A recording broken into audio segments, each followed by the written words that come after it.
کارگران در حال کار.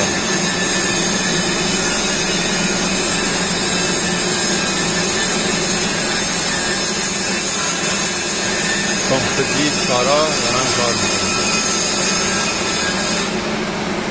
و هر فیلم هم به اشتراک میکنن.